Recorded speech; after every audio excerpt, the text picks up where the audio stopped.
Hello everyone. Amukana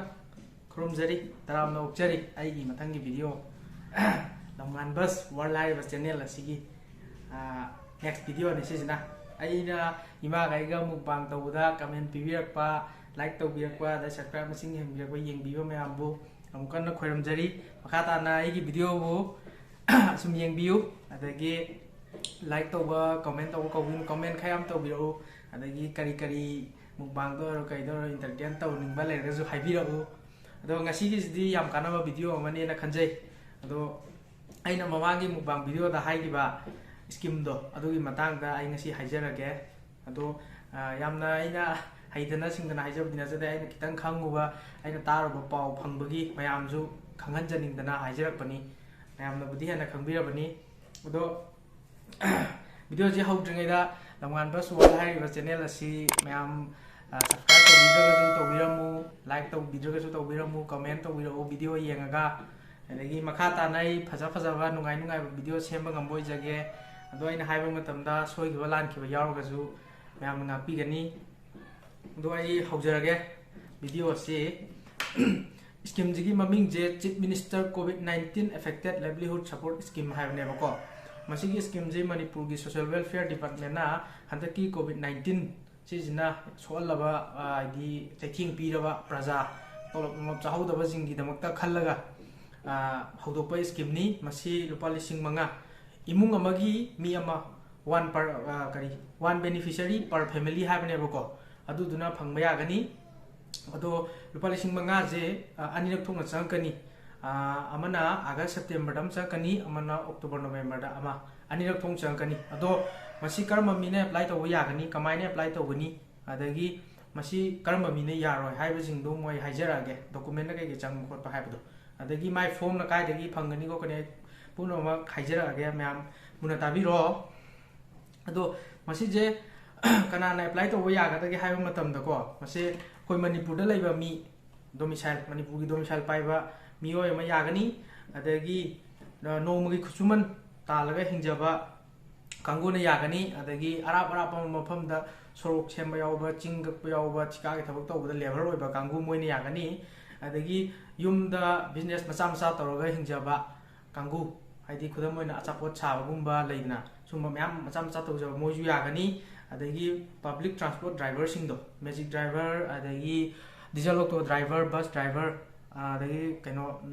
truck driver namba yagani school gi angang thinba school van driver yagani adagi kaino laumi farmer sing chu yagani adagi street vendor lambi nakanda dukan phamba miyoi sing moi chu yani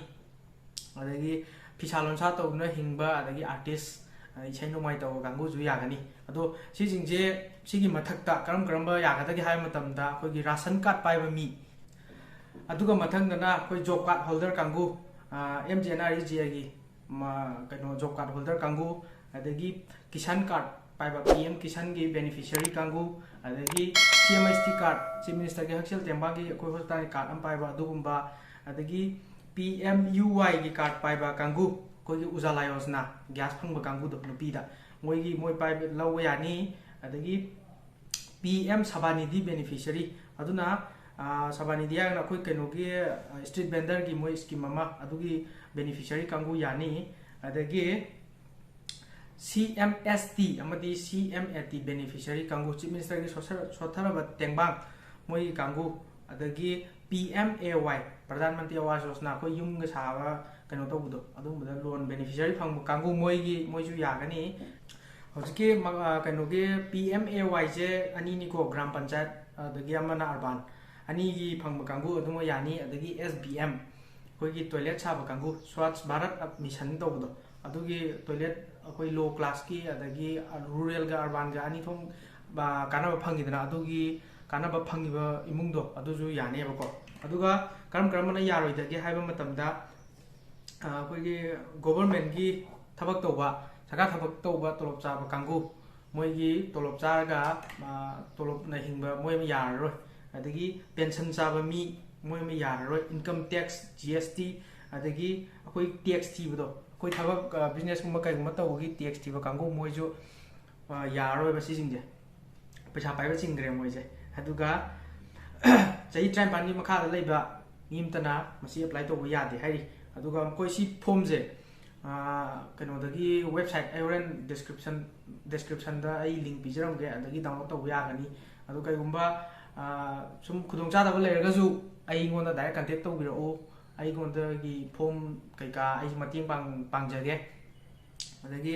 मागी notification अमदी अकुब मरोन की दमक तो आई description दा link पिरमगे अदुदा कनो my website ता लोइबा फंगबिगनी मसे my government Manipur my government हाइबदो अदुगी वेबसाइट दा फंगबनी अदुगा सोशल वेलफेयर डिपार्टमेंट ना दा चंगगजु अदुम थिबा फंगनी अदु मयाम खुदोंग जादबा लेरगजु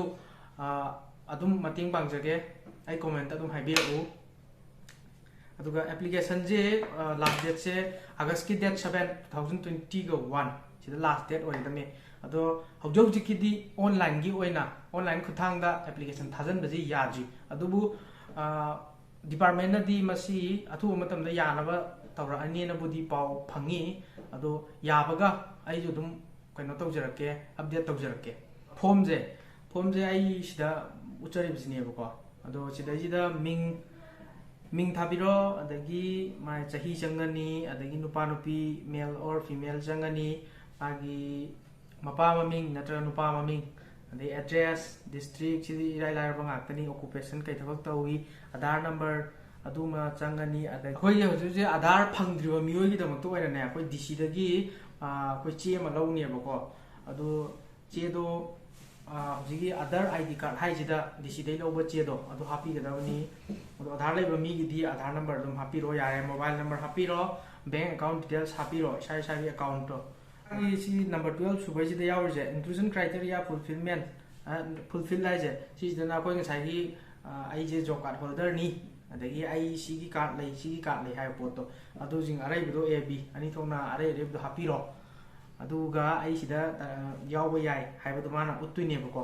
अदो सिंगै मेमबिरो फॉर्म दिजे होरेन सिदा फोटो माय होरेन हापचरके कनोगी सोशल वेलफेयर डिपार्टमेंट ना थोपो फोटो फोंबो फोटो नेबा अदु फोटो दुदा सोमदा इंक्लूजन क्राइटेरिया गी मखादने MNGREGA कार्ड होल्डर हाइदो अदु कनो जॉब कार्ड होल्डर दो ओइदोनी मोय प्रिंटिंग मिस्टेक लेबा माले MGNREGA ओइदोनेबा Mahatma Gandhi national rural employment guarantee act हाइबदो अदु ओइगदो माइसी गी कनो जे खरा सोइग्रे अदु मयामदको हाइजनिंग बमना सरकारना सथरबा मयाम जिगी दमकता कोर्स अमा बोकनी सिगी स्कीम दिदा काइथो थमिजे काना लबियु पैसा फंगबियु अदुगा मयाम अवाबा वखन याम खंजन बिगनु कोविड-19 जे मयाम लांथेंगिना जी अकुपा मरो जिंगदुदी आई डिस्क्रिप्शन दा लोय हापचारमगे मयामना आइना हाइजेगी बंगा साइगी स्कीम मयाम दो PMJY PM अदुगी मयाम डिटेल्स आई डिस्क्रिप्शन दा लोय हापचारमगे अदु मयाम पाबिरो अदो आइगी वीडियो से कमाइन तौई अदगी कराइदा करी सोय हाइबदु मयाम येंगा दम हाइबिरो आइजु नौना दम नमजामिना सोयंगा म यावरजु गापियु अदो मयामना नुंसिबियु सब्सक्राइब तौबियु आई अदो हंजन हाइ दि सबिगनु लाइक कमेंट तौबिरो कमेंट तौ सौ कोबिगनु अदो कन तौजरगे असिगिदि असि वीडियो मते हिदा लोइसलागे तो मखा दाबा एंटरटेन ओइबा वीडियो हाबा ngamnaba khotnajरके अदो अतोपा आइना खंजब स्कीम काना लेरगजु आई मयामदा दम शेयर तौजरके